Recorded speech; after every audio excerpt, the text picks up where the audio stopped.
Regardless of your approach to directing actors, it's important to understand that actors need to be supported in order to feel safe enough to deliver a genuine performance.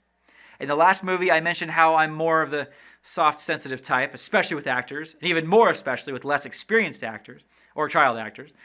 But being supportive goes beyond your personal directing style and refers more to avoiding things that take actors out of the moment. For example, I didn't plan for the freezing cold weather we had. This was a producing blunder on my part, but it also made things really tough on the actors. It was tough for them to focus on the performance because of the conditions that I put them in. In addition to directing and producing, I also got stuck being director of photography, which means that my attention was split in a million different ways. At the time, I thought I was doing a pretty good job at that balancing act.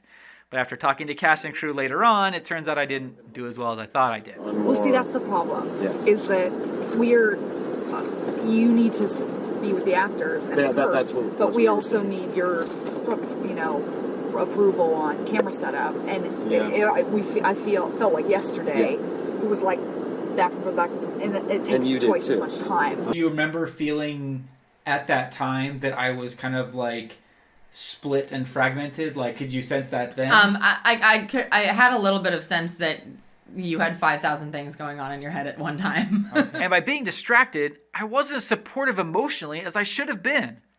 William Brad, who played the warrior Garoon, had lots of stage experience, but this was his first film. He was really concerned that he was overdoing his performance and could have used a lot more reassurance.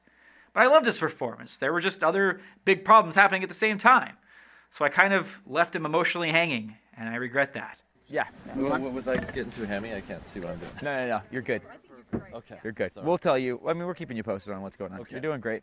Since then, I've resolved to speak with every member of the cast after each take to give them feedback or support of some kind, or at least acknowledgement so they're not so exposed. Likewise, I regret not being supportive enough of Will Rose, who played the preacher. It just so happened that several of his shots also had technical issues, fire and smoke, extras running around him, or a complex slider shot that was difficult to pull off. Because I was perfectly happy with Will's performance and frustrated by all the other stuff, I was often interrupted by that stuff during his scenes. A child will come to save us. Okay, back it up to one really quick. Still rolling.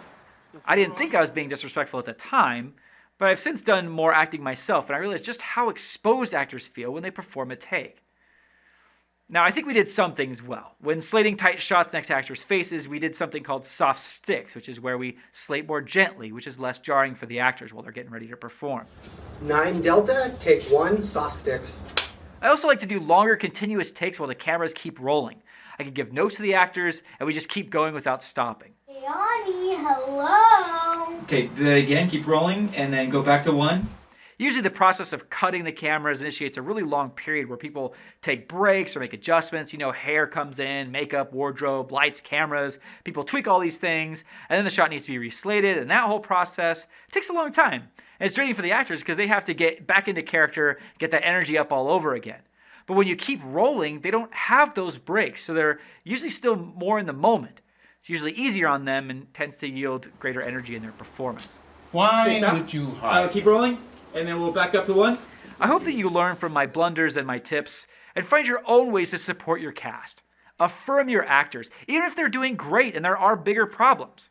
Remember that no one is sticking their neck out like the actors, and the audience only cares about the people in front of the camera. So respect them and acknowledge their vulnerability by connecting with them often.